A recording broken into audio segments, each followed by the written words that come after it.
Hello everyone, welcome to our YouTube channel the Rankers. तो आज की इस वीडियो में मैं डिस्कस करने वाला हूं एचपी असिस्टेंट प्रोफेसर के एग्जाम से रिलेटेड एचपी जीके के इंपॉर्टेंट एमसीक्यूज। तो चलिए शुरू करते हैं पहले क्वेश्चन से। तो पहला क्वेश्चन जो यहाँ पे रहने वाला है, निम्नलिखित कथनों पर विचार कीजिए। Consider the following statements. तो पहली क्या स्टेटमेंट रहने वाली है, वर्तमान सुंदरनगर का प्राचीन नाम बनेड़ या बारेत था तथा यह मंडी जिले में वर्तमान में स्थित है। तो पहली स्टेटमेंट आपको ये देखने को मिलेगी। दूसरी अगर बात करूं तो वर्तमान बैजनाथ का नाम जो है किरग्राम था तथा कांगड़ा जिले में ये स्थित है। तो आपको देखना है कि क्या दोनों में से कोई स्टेटमेंट जो है गलत है या क्या दोनों सही है। तो the ancient name of present day Baijnath was Kirgram and it is located in Kangra district. तो प्रेजेंटली जो है ये कांगड़ा में देखने को मिलता है। तो आप देखोगे कि दोनों ही स्टेटमेंट जो है यहाँ पे सही रहने वाले हैं। तो अगर बात करूँ, आपका जो आंसर रहने वाला है ऑप्शन नंबर सी प्रश्न का सही आंसर रहेगा। एक और दो दोनों जो है प्रश्न का सही आंसर होगा। थोड़ा सा जो है एडिशन कर लेते हैं अपने नोट्स में, जो बाकी कुछ पुराने नाम हमें याद करने पड़ते हैं उनके बारे में चीजें देख लेते हैं। तो सबसे पहले अगर बात करूं तो आपको देखने को मिलेगा यहाँ पे ब्रह्मपुरा। आप जो है रिकॉल करते चलिएगा कि ब्रह्मपुरा जो नाम मैं यहाँ लिखूंगा वो आप रिकॉल करते चलिएगा कि किसका नाम जो है पुराना ब्रह्मपुरा था। इसके अलावा बात करूँ तो आपको बताना है चीनी किसका पुराना नाम था। इसके अलावा अगर बोलूँ, धमेरी, शोणितपुर,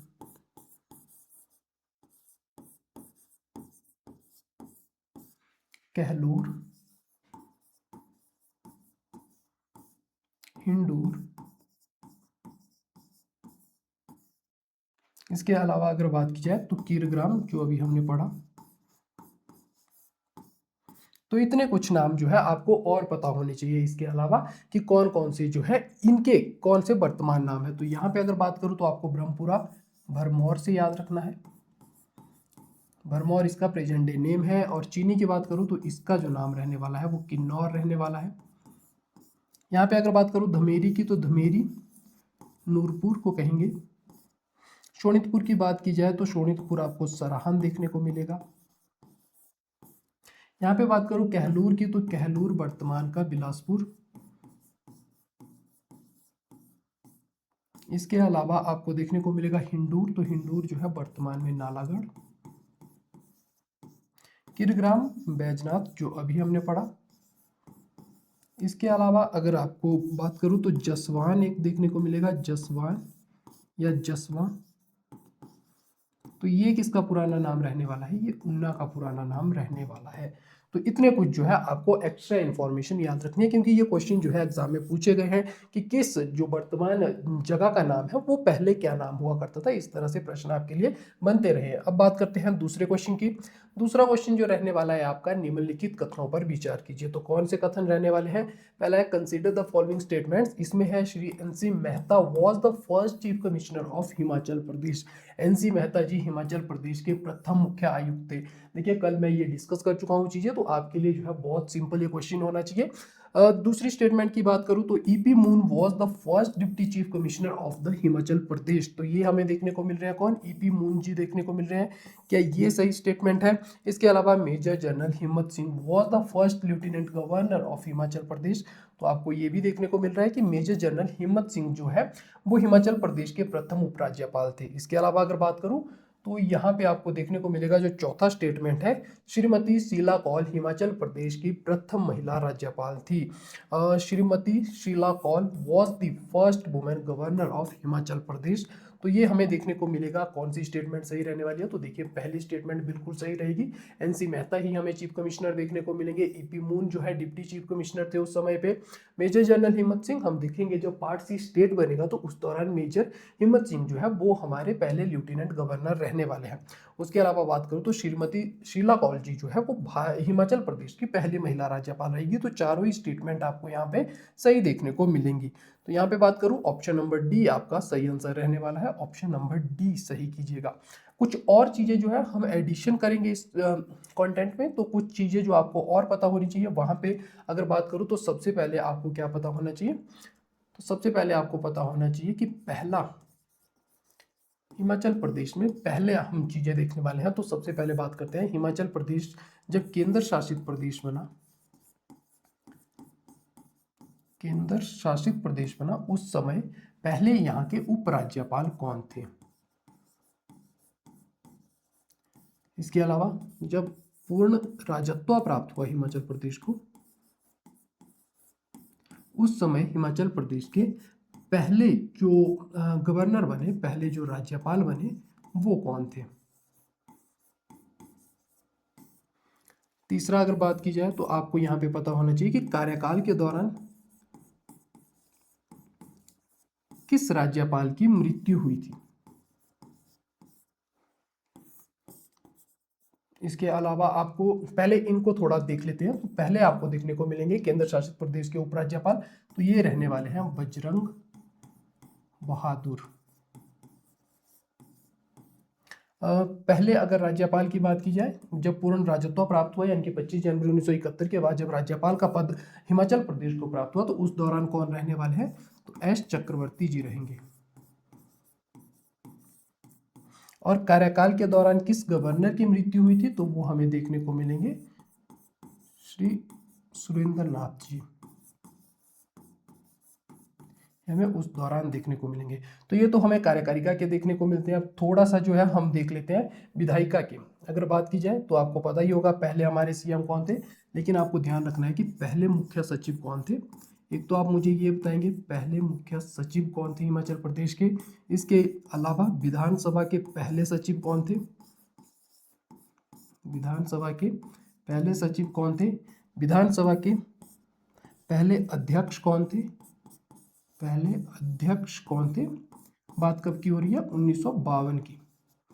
और विधानसभा की अगर बात की जाए तो पहले आपको जब पूर्ण राजत्व प्राप्त हुआ हिमाचल प्रदेश को, तो उस समय अध्यक्ष कौन थे विधानसभा के, वो आपको बताना है। तो यहाँ पे एक एक करके बात करते हैं। तो मुख्य सचिव सबसे पहले हमें देखने को मिलेंगे KL मेहता जी रहने वाले हैं। आगे बात करूं तो दूसरे जो विधानसभा सचिव थे उस समय, तो हम देखेंगे NC नंदी जी हमें देखने को मिलेंगे। और सबसे जो छोटा कार्यकाल माना जाता है वो भी इन्हीं का ही माना जाता है, NC नंदी जी का। आगे बात करूं तो पहले अध्यक्ष जो रहने वाले हैं वो कौन रहेंगे, जयवंत राम रहने वाले हैं, जयवंत राम हमें देखने को मिलेंगे। और पूर्ण राजत्व के बाद जो विधानसभा अध्यक्ष बने उसके बारे में अगर बात करूं तो आपको देखने को मिलेंगे देशराज महाजन जी, देशराज महाजन जो है आपको पहले जो पूर्ण राजत्व के बाद हिमाचल प्रदेश विधानसभा के अध्यक्ष देखने को मिलेंगे। इसके अलावा कुछ और चीजें अगर डिस्कस करूं तो पहले हाई कोर्ट के चीफ जस्टिस कौन बने थे, एक ये क्वेश्चन का आंसर आप मुझे कमेंट बॉक्स में बताएंगे। और पहली महिला चीफ जस्टिस कौन थी हिमाचल प्रदेश हाई कोर्ट की, तो वो आप मुझे बताएंगे कमेंट बॉक्स में। ये दो क्वेश्चन आपके लिए रहेंगे, बाकी इतनी इन्फॉर्मेशन जो है आपको पता होनी चाहिए। आगे बात करते हैं, अगले क्वेश्चन की ओर बढ़ते हैं और देखते हैं कुछ और महत्वपूर्ण चीजें। तीसरा क्वेश्चन जो रहने वाला है, निम्नलिखित घाटियों को उनकी विशेषताओं से सुमेलित कीजिए। तो एक और जो है वैलीज दे रखी है, दूसरी ओर आपको उनकी कैरेक्टरिस्टिक्स देखने को मिलेंगी। तो चलिए बात करते हैं। सबसे पहले देखने को यहाँ पे मिलेगा, विशेषताओं को पढ़ते हुए चलते हैं ताकि हमें जो है चीजें अच्छे से याद आ सके। रावी नदी के कारण रावी घाटी भी कहलाती है। तो कौन सी जो है ऐसी घाटी है जहाँ पे रावी नदी बहती है, तो ये तो आपको देखने को मिलेगा कि चंबा की बात यहाँ पे हो रही है। हिमाचल प्रदेश की सबसे उपजाऊ घाटी या सुंदरनगर घाटी भी जिसे कहा जाता है, वो कौन सी घाटी रहने वाली है, तो वो रहने वाली है बल वैली। इसके अलावा चितकुल गांव स्थित है, किन्नौर में अवस्थित है। तो किन्नौर में कौन सी जो घाटी देखने को मिलेगी, कौन सी वैली देखने को मिलेगी, वो रहने वाली है सांगला वैली। और यहाँ पे अगर बात करूँ तो वीरभूमि धौलाधार पर्वत श्रृंखला मुकुट के भांति कार्य, जिसपे मुकुट की भांति दिखाई देती है, और वीरभूमि के नाम से कौन सी घाटी जानी जाती है, तो वो कांगड़ा घाटी रहने वाली है। तो यहाँ पे देख लेते हैं, A का 4 रहने वाला है। अगर यहाँ पे बात करूँ तो B का जो है 3 रहने वाला है। बल घाटी की बात की जाए तो 2 रहेगा और चंबा 1 रहने वाला है। तो 4, 3, 2 और 1 आपको इसका आंसर देखने को मिलेगा। तो चलिए देखते हैं 4, 3, 2 और 1 कहाँ पे है। ऑप्शन नंबर A प्रश्न का सही आंसर होगा। कुछ और घाटियां जो हमें पता होनी चाहिए उनके बारे में डिस्कस कर लेते हैं। तो सबसे पहले बात करते हैं, चंबा से शुरू करते हैं। चंबा में आपको देखने को मिलेगा यहाँ पे कौन कौन सी घाटियां रहने वाली है। तो एक तो चुरा घाटी रहेगी, इसके अलावा एक आपको पांगी घाटी देखने को मिलेगी, और रावी घाटी या चंबा घाटी के बारे में हमने चीज़ें डिस्कस कर ली। फिर बात करते हैं लाहौल एंड स्पीति के बारे में। तो लाहौल स्पीति की अगर मैं बात करूँ तो यहाँ पे कौन कौन सी देखने को मिलेगी।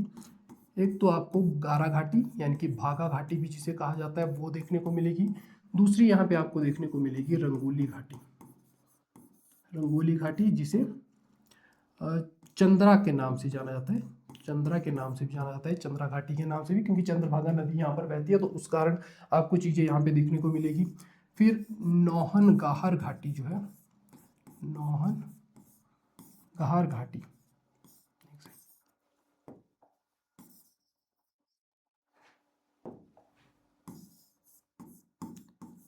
नौहन गाहर घाटी। और इसके अलावा पत्तन वैली जो है वो हमें कहाँ देखने को मिलेगी, लाहौल स्पीति में रहेंगी। फिर किन्नौर की बात करूँ तो किन्नौर में हमने एक तो बसपा सांगला के बारे में देखा, इसके अलावा हमें ठिडोंग घाटी भी देखने को यहाँ पे मिलेंगी। इसके अलावा सिरमौर देखें, सिरमौर में कौन सी घाटी रहने वाली है, तो सिरमौर में आपको देखने को मिलेगी कियारदुल, कियारदुल घाटी आपको देखने को मिलेगी, जिसे पोंटा भी कहा जाता है, पोंटा घाटी के नाम से भी जिसे जाना जाता है, तो ये आपको देखने को यहाँ पे मिलेगी। शिमला में बात की जाए तो शिमला में आपको देखने को मिलेगी पब्बर। शिमला में आपको कौन सी घाटी देखने को मिल रही है, तो पब्बर घाटी, या आपको देखने को मिलेगी रोहडू घाटी के नाम से भी इसे जाना जाता है, तो ये हमें देखने को मिलेगी। इसके अलावा कुछ और घाटियों के बारे में कुछ और जिलों में देखा जाए तो आपको देखने को मिलेगा बिलासपुर। बिलासपुर में अगर बात करूं तो आपको देखने को मिलेगी दावी और चैंतो घाटी।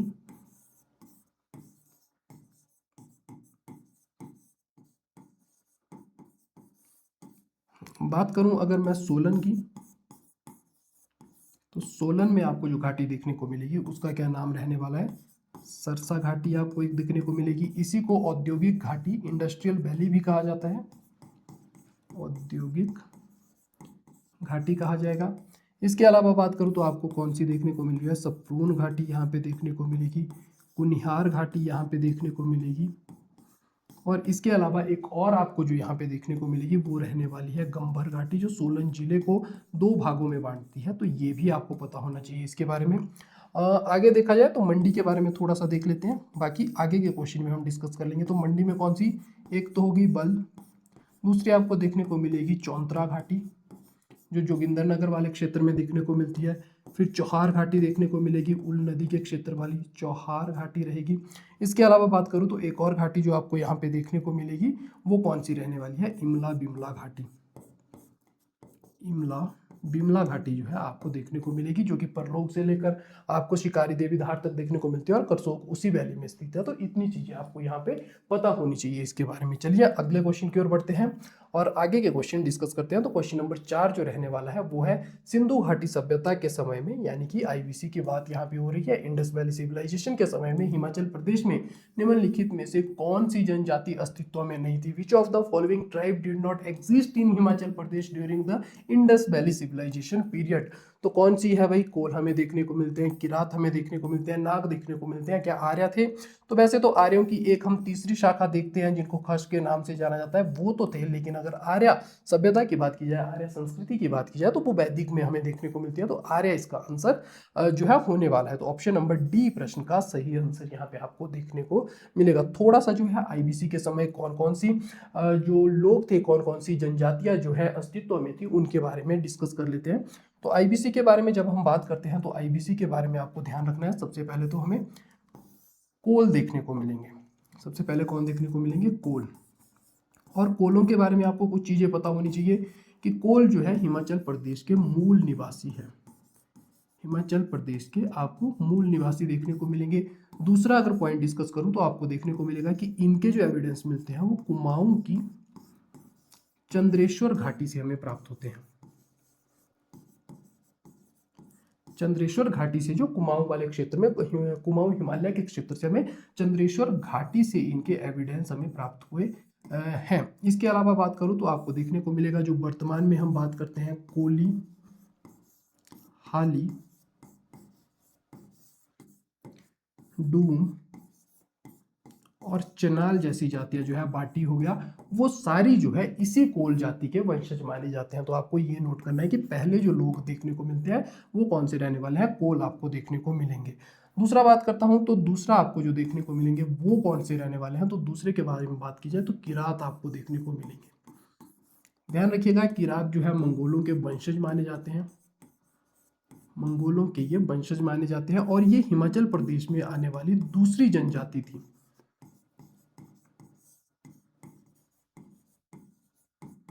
इसके अलावा अगर बात करूं तो आपको यहाँ पे देखने को मिलेगा कि जो ऋषि वशिष्ठ थे उन्होंने इन्हें क्या कहा था, शीशन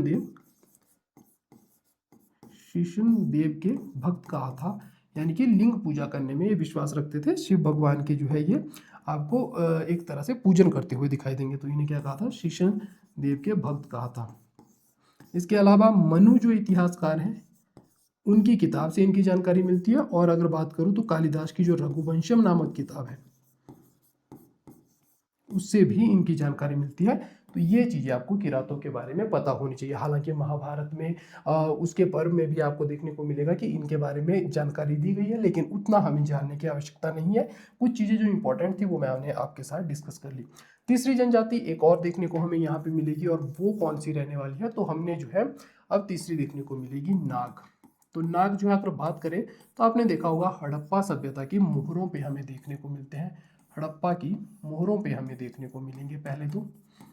और हिमाचल प्रदेश में दो नाग राजा बड़े प्रमुख हुए, जिसमें पहले हमें देखने को मिलते हैं राजा बासुकी। तो नाग राजा बासुकी जो है उनकी पुत्री का नाम था उलोपी, उलोपी आपको देखने को मिलेगा उनकी पुत्री का नाम। और इनका विवाह किसके साथ होता है, तो महाभारत के एक कैरेक्टर थे जिनका नाम था अर्जुन, अर्जुन के साथ इनकी पुत्री का, जिनका नाम उलोपी था, उनका विवाह आपको देखने को मिलेगा।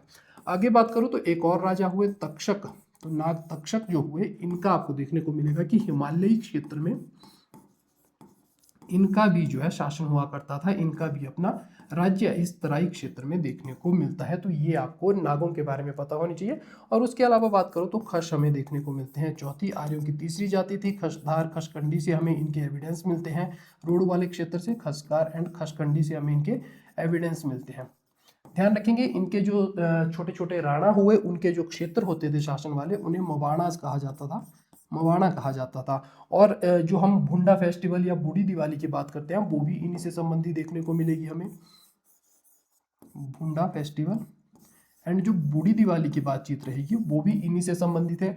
इसमें आपको देखने को मिलेगा कि इन्होंने क्योंकि नागों को हराया था तो उसी के उपलक्ष्य में ये इस त्योहार को बड़ी धूमधाम से मनाते हैं, भुंडा उत्सव, जिसमें मानव बलि की प्रथा पहले प्रचलित थी। तो ये कुछ चीज़ें आपको आईबीसी के दौरान कोल, किरात, खस और नागों के बारे में चीज़ें पता होनी चाहिए।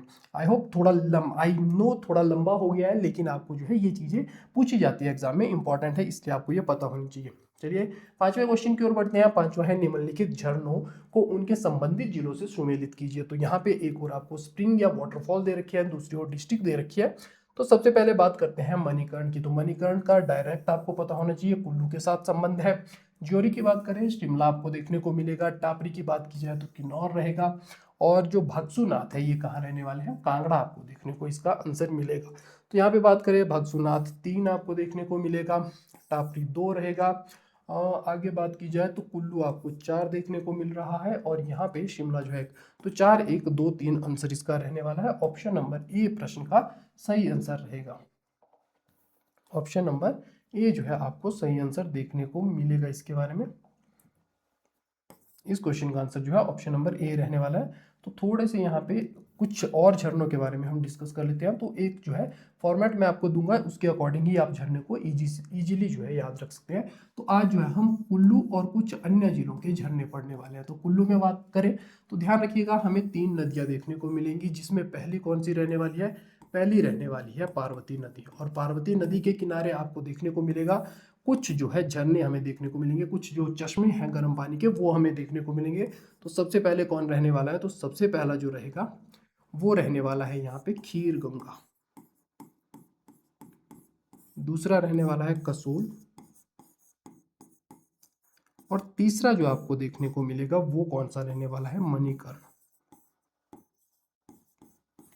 तो यहाँ पे आपको ध्यान क्या रखना है कि जो खीर गंगा है ये भगवान शिव के जो पुत्र है कार्तिकेय, उनकी ये तपोस्थली आपको देखने को मिलेगी। और मणिकर्ण जो है हिमाचल प्रदेश का सबसे बड़ा गर्म पानी का चश्मा हमें देखने को मिलेगा। तो ये भी आपको नोट करना है। इसके अलावा और ये सारे के सारे जो है आपको गर्म पानी के चश्मे देखने को मिलेंगे जितने भी पार्वती नदी के किनारे हैं। उसके अलावा अगर बात करूँ तो दूसरा आपको कौन सा देखने को मिलेगा, दूसरा देखने को मिलेगा ब्यास नदी। ब्यास नदी की अगर बात करूँ तो आपको देखने को मिलेंगे इसके किनारे दो जो है मुख्य चश्मे रहने वाले हैं, एक का नाम कलथ रहेगा और दूसरा जो है वशिष्ठ कुंड रहेगा। और यहाँ पे जो है आपको देखने को मिलेगा कि जो वशिष्ठ कुंड है यहीं पे माना जाता है कि भगवान राम का इसके साथ पे मंदिर है। और यहाँ इसके पीछे की जो हिस्ट्री मानी जाती है कि जो भगवान राम के भाई थे लक्ष्मण, उनको जब क्रोध आया तो उन्होंने बाण चलाकर इस चश्मे का निर्माण किया था। इसको जो है इसका उत्पन्न वहाँ से माना जाता है, उत्पत्ति वहाँ से होती हुई आपको दिखाई देगी। फिर बात करते हैं सतलुज के किनारे।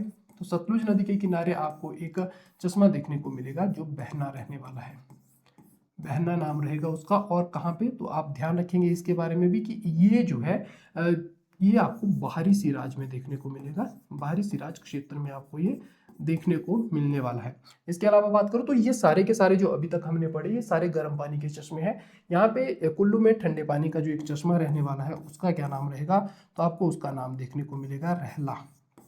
मनाली वाले क्षेत्र में आपको रहला नामक एक चश्मा देखने को मिलेगा, तो वो यहाँ पे इंपॉर्टेंट रहने वाला है।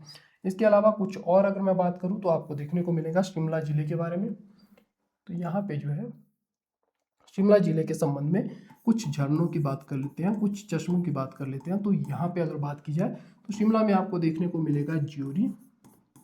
ज्योरी का है रामपुर शहर में देखने को मिलेगा, गर्म पानी का चश्मा है। और यहाँ पे बात करें तो चैडविक फॉल आपको देखने को मिलेगा। चैडविक फॉल आपको कहाँ देखने को मिलेगा, तो ये आपको समर हिल में देखने को मिलेगा, तो ये भी इंपॉर्टेंट आपको ध्यान रखना है। इसके अलावा कांगड़ा में अगर बात करूँ, कांगड़ा में आपको कुछ देखने को मिलेंगे जैसे भागसूनाथ हो गए, भागसूनाथ आपको देखने को मिलेंगे। इसके अलावा अगर बात करूँ तो आपको ज्वालामुखी देखने को मिलेगा,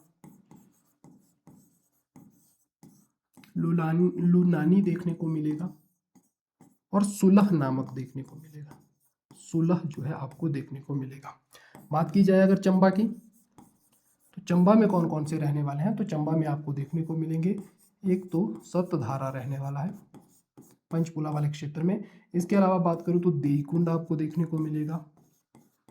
देईकुंड के अलावा अगर बात की जाए तो आपको यहाँ पे कौन देखने को मिलेगा, कालिको देखने को मिलेगा और अंततः आपको धनछू देखने को मिलेगा।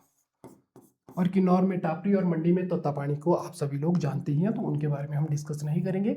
ये कुछ इंपॉर्टेंट जो आपको याद रखने हैं कुल्लू, चंबा, कांगड़ा आदि से संबंधित। आगे बात करते हैं अगले क्वेश्चन की ओर। एचपी हिस्ट्री से संबंधित क्वेश्चन रहने वाला है। तो यहाँ पे है निम्नलिखित कथनों पर विचार कीजिए। Consider the following statements. क्या क्या रहने वाली है, पहली है 1857 के विद्रोह के दौरान जतोग स्थित नशीरी सेना के नेता सूबेदार भीम सिंह थे।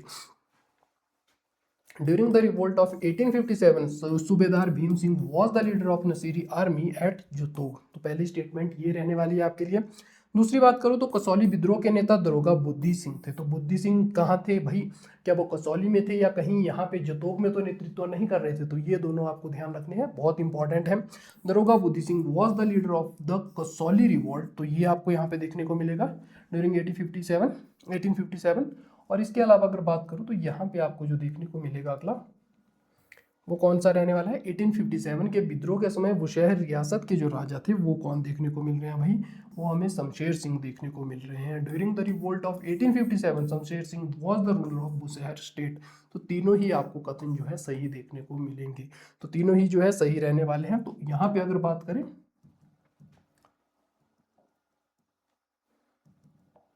जस्ट अ सेकेंड,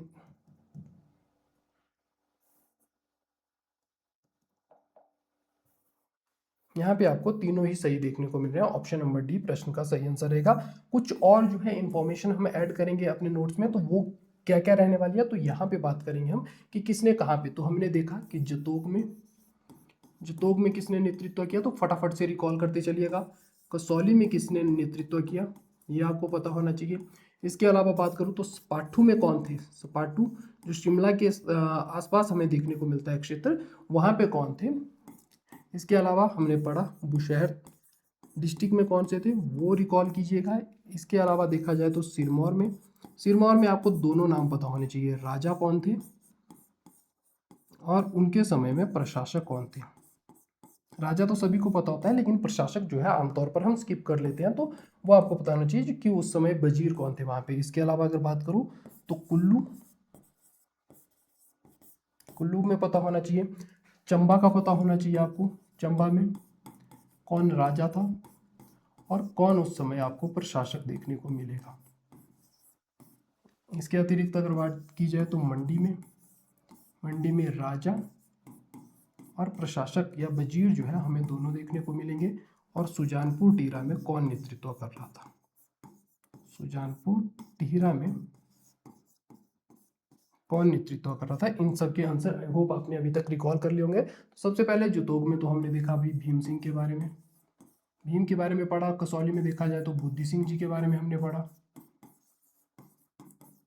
नेक्स्ट बात करूं तो सपाटू में हमें कौन देखने को मिलेंगे, राम प्रसाद बैरागी देखने को मिलेंगे।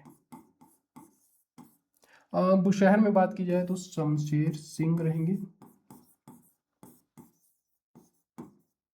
नेक्स्ट अगर देखा जाए तो सिरमौर में कौन राजा रहने वाले हैं, शमशेर प्रकाश रहेंगे। यहाँ पे प्रशासक कौन थे तो कुंवर सुरजन सिंह आपको देखने को मिलेंगे। नेक्स्ट अगर बात करूं तो कुल्लू में प्रताप सिंह रहने वाले हैं। ध्यान रखिएगा प्रताप सिंह जो है वो कहाँ है, कुल्लू में है, जबकि प्रताप चंद जो है वो सुजानपुर टीहरा में आपको देखने को मिलेंगे। प्रताप चंद यहाँ पे आपको देखने को मिलेंगे। बात की जाए चंबा में तो यहाँ कौन राजा रहने वाला है, श्री सिंह यहाँ पे राजा रहेंगे। और प्रशासक की बात करूँ तो अतर मियाँ अतर सिंह जो है यहाँ पे प्रशासक रहने वाले हैं। मंडी में राजा की बात की जाए तो विजय सेन रहेंगे। और वजीर देखा जाए तो वजीर कौन रहने वाले हैं, गोसाउं जो है यहाँ पे वजीर रहने वाले हैं। तो इतनी इन्फॉर्मेशन जो है जिन्होंने 1857 की क्रांति में भाग लिया या उस समय की जो इंपॉर्टेंट हिल स्टेट्स थी उनके बारे में आपको चीज़ें पता होनी चाहिए। तो ये जो है उनके बारे में मैंने आपको इन्फॉर्मेशन यहाँ पे दी है कि इनके बारे में आपको जो है जरूर पता रहना चाहिए, क्योंकि क्वेश्चन बनते हैं इन रियासतों से किन किन ने नेतृत्व किया था उसके संबंध में। आगे बात करते हैं क्वेश्चन नंबर 7 की। क्वेश्चन नंबर 7 रहने वाला है निम्नलिखित मेलों को उनके संबंधित जिलों से हमें सुमेलित करना है। तो आर्ट एंड कल्चर का बहुत इंपॉर्टेंट क्वेश्चन है, हर साल जो है एग्जाम में पूछा जाता है इस तरह से के क्वेश्चन। तो बात करते हैं सबसे पहले गुग्गा मेला की। तो गुग्गा मेला हमें बिलासपुर में देखने को मिलेगा। बात की जाए डल की, डल मेला हमें कहाँ देखने को मिल रहा है, कांगड़ा में देखने को मिल रहा है। फुलेच उत्सव की बात की जाए तो किन्नौर में ये रहने वाला है। और अगर बात की जाए भरमौर यात्रा या भरमौर जात्रा की तो ये हमें कहाँ देखने को मिलेगी, चंबा में देखने को मिलेगी। तो यहाँ पे फटाफट से आपको देखने को मिल रहा होगा कि इसका आंसर क्या रहने वाला है, 2 इसका आंसर रहेगा, 1 इसका आंसर रहेगा, 4 और 3, 2 1 4 3, ऑप्शन नंबर ए सही इसका आंसर रहने वाला है। ये हमारा उद्देश्य नहीं है कि क्वेश्चन सॉल्व हो जाए, बल्कि जो एडिशनल इन्फॉर्मेशन मैं ऐड करवाने वाला हूँ वो भी हमें याद होनी चाहिए, उसके बारे में बात करते हैं। तो सबसे पहले कहाँ पे, सबसे पहले हम देखते हैं उन्ना के मेले। तो उन्ना में कौन कौन से मेले हैं, तो सबसे पहले आपको देखने को मिलेगा बड़भागा मेला। इसके अलावा आपको देखने को मिलेगा यहाँ पे पिपलू मेला। और इसके अलावा अगर बात की जाए तो चिंतपूर्णी मेला भी यहीं पर आपको देखने को मिलता है, जहाँ पे सती के चरण गिरे थे, माता सती के चरण जो है गिरे थे, उस क्षेत्र को चिंतपूर्णी के नाम से जाना गया। और वहाँ पे जो है आपको देखने को मिलेगा कि चिंतपूर्णी नामक मेला आयोजित होता है। इसके अलावा बात करते हैं बिलासपुर की। बिलासपुर में आपको कुछ मेले देखने को मिलेंगे, जिसमें पहला कौन सा रहने वाला है, बहुत ही फेमस नलवाड़ी मेला। इसके अलावा जुखाड़ा क्षेत्र का जो है मारकंडा मेला आपको पता होना चाहिए। आगे बात करूँ तो यहाँ पे आपको एक और मेला ध्यान होना चाहिए, नैना देवी मेला। अगस्त के महीने में हम देखते हैं यहाँ पे नैना देवी जो मंदिर है वहाँ पे आपको मेला लगता हुआ दिखाई देगा। तो ये जो है बिलासपुर के संबंध में इंपॉर्टेंट रहने वाले हैं। इसके अलावा अगर बात की जाए तो आपको कुछ मेले जो है मंडी के पता रहने चाहिए। मंडी में कौन से, तो बात करते हैं मंडी में करसोग क्षेत्र का। करसोग क्षेत्र का कौन सा मेला रहेगा, महुनाग मेला रहने वाला है। महुनाग मेला जो है आपको देखने को मिलेगा। रिवाल्सर की बात करूं, रिवाल्सर में आपको एक मेला देखने को मिलेगा जिसे छेचू मेला कहेंगे। अप्रैल के महीने में या बैसाखी के आसपास ये देखने को आपको मिलेगा।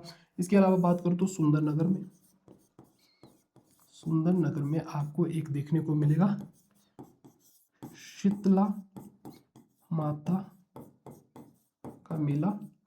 और यहाँ पे एक और इम्पॉर्टेंट जो है फेस्टिवल होता है या एक मेला लगता है जिसका नाम है शिवरात्रि। ये भी आप ध्यान रखेंगे, ये भी आपसे स्किप नहीं होना चाहिए।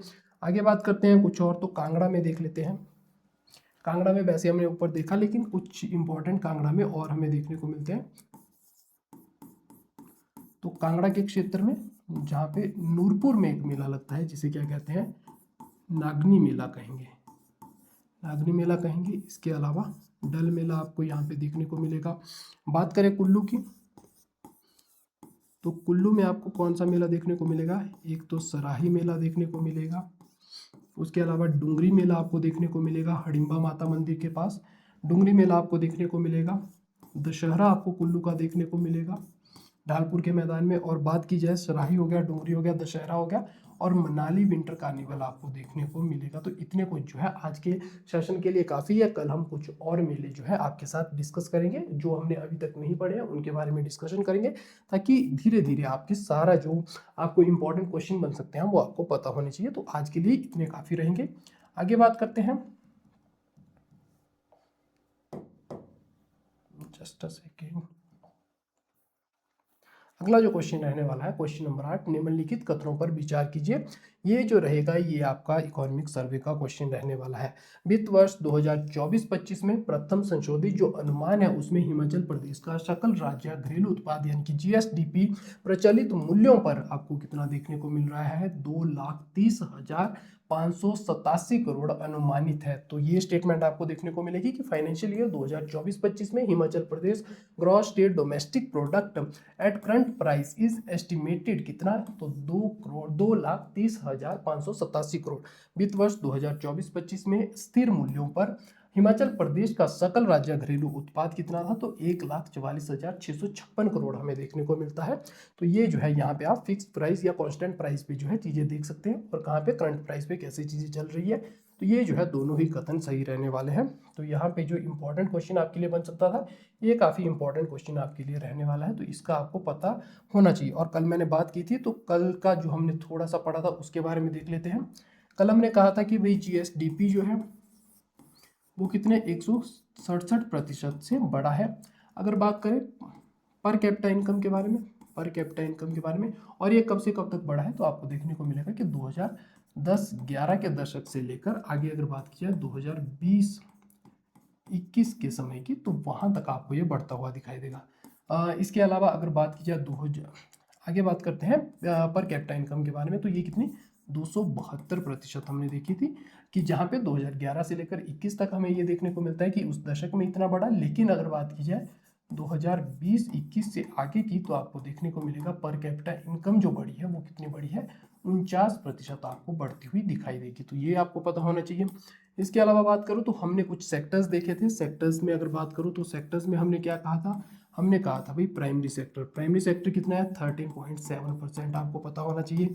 सेकेंडरी सेक्टर की बात करूँ तो वहाँ पे हमने डिस्कस किया था कि सेकेंडरी सेक्टर कितना है भाई 40.1% आपको देखने को मिल रहा है। और टर्चरी जो सेक्टर है उसमें कितना आपको जीएसडीपी में उसका योगदान देखने को मिलता है, तो 40.2% आपको उसका योगदान देखने को मिलेगा। तो इतनी कुछ चीज़ें हमने देखी थी। इसके अलावा मैंने आपके साथ डिस्कस किया था कि भाई हम पिछले 4 वर्षों में लगभग 46,000 करोड़ जो है आपदाओं के चलते खत्म कर चुके हैं, या हमारा जो है वहाँ पे इन्वेस्ट हुआ है, और इतना हमें हानि हुई है। इस वजह से जो है हमें देखने को मिलता है कि हमारी सालाना जीडीपी का ये कितना प्रतिशत है, तो 4% हमें देखने को मिलता है। तो ये कुछ इंपॉर्टेंट फैक्ट्स है आपके लिए, तो ये आपको ध्यान होने चाहिए कि किस तरह से चीज़ें जो है इसमें इकोनॉमिक सर्वे में आपको कहाँ से क्वेश्चन बन सकते हैं। तो ये इंपॉर्टेंट इन्फॉर्मेशन आपके लिए रहने वाली है।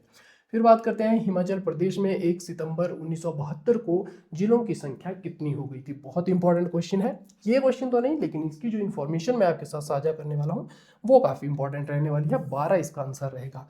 तो चलिए शुरू करते हैं। आपको पता है कि 15 अप्रैल 1948 को जब 30 छोटी बड़ी रियासतों का क्या हुआ, 30 छोटी बड़ी रियासतों का विलय कर हिमाचल नामक मुख्य आयुक्त प्रांत बनाया गया, तो उस समय हिमाचल प्रदेश के पास 4 जिले थे। 4 जिलों में कौन कौन देखने को मिलता है, तो पहला हमें महासू देखने को मिलेगा, इसके अलावा मंडी देखने को मिलेगा, चंबा और सिरमौर हमें देखने को मिलेगा। तो ये 4 हमें उस समय देखने को मिलते हैं। फिर बात करते हैं, फिर एक जिला इसमें जुड़ेगा 1 जुलाई 1954 को, और वो जिला कौन सा रहने वाला है, बिलासपुर। तो अब कितने जिले हो गए टोटल? आपको देखने को मिलेंगे कि 5 जिले इसके जुड़ने के साथ ही हो गए। फिर तारीख आती है 1 मई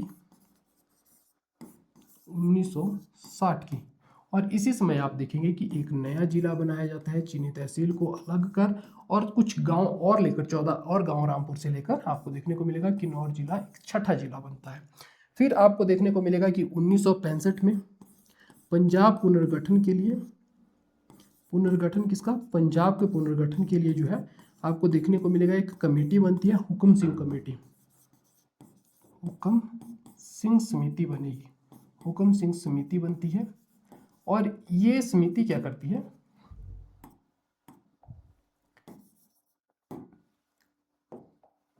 हुक्म सिंह समिति बनने वाली है, और इस समिति की सिफारिशें क्या होती है? तो ये समिति कहती है कि भाई हरियाणा का अलग से, हरियाणा को राज्य के रूप में दर्जा दिया जाए, और जो पहाड़ी रियासतें हैं, पहाड़ी जो क्षेत्र हैं, वो किसमें? हिमाचल प्रदेश में विलय कर दिए जाए। तो इसकी सिफारिश के आधार पर ही आप देखोगे,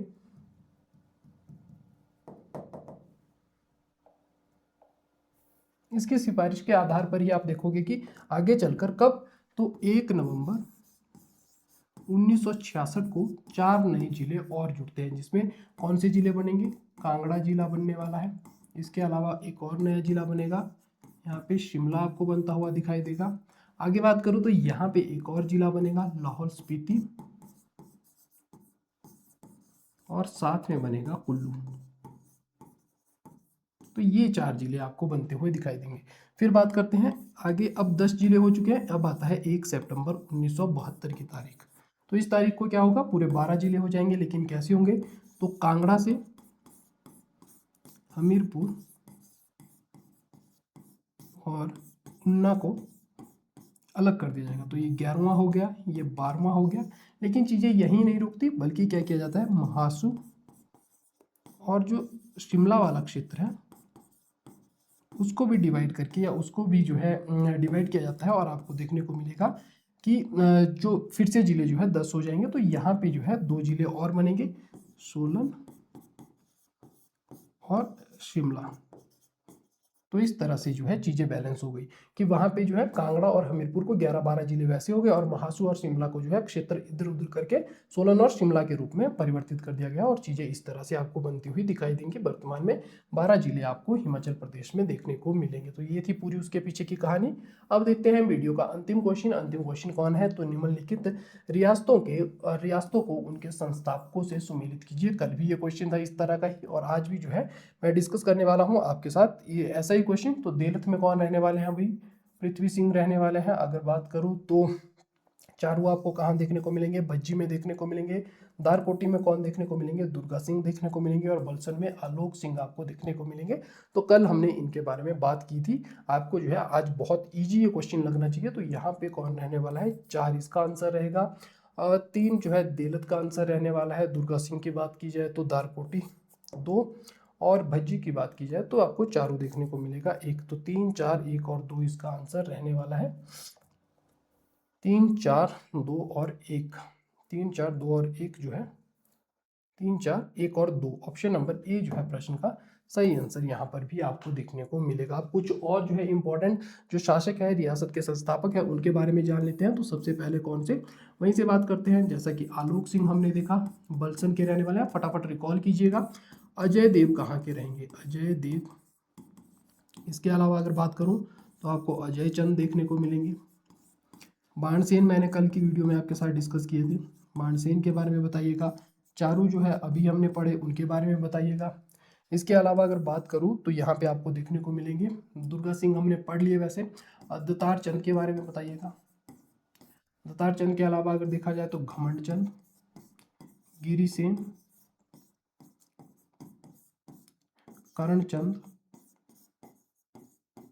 के बारे में आप बताइएगा। तो इतने कुछ शासकों के नाम जो है कल भी मैंने आपको रिवाइज करवाए थे, आज भी जो है आप इनके बारे में आई होप आप रिकॉल कर चुके होंगे। तो आलोक सिंह कहाँ के देखने को मिलते हैं? हमें वलसन के देखने को मिलते हैं। अजय देव की बात की जाए भागल के हमें देखने को मिलेंगे भाई। अजय चंद कहाँ के देखने को मिलेंगे? हिंदूर के रहने वाले हैं। नेक्स्ट बात की जाए बाणसेन मंडी से रहने वाले हैं। चारू कहाँ से? भज्जी से रहेंगे। नेक्स्ट बात की जाए दत्तार चंद दत्तारपुर से रहने वाले हैं। घमंडचंद की बात की जाए तो सुजानपुर रियासत की इन्होंने स्थापना की थी। गिरिसेन क्योंथन। और नेक्स्ट बात करूँ करमचंद, तो ये आपको जुब्बल से देखने को मिलेंगे।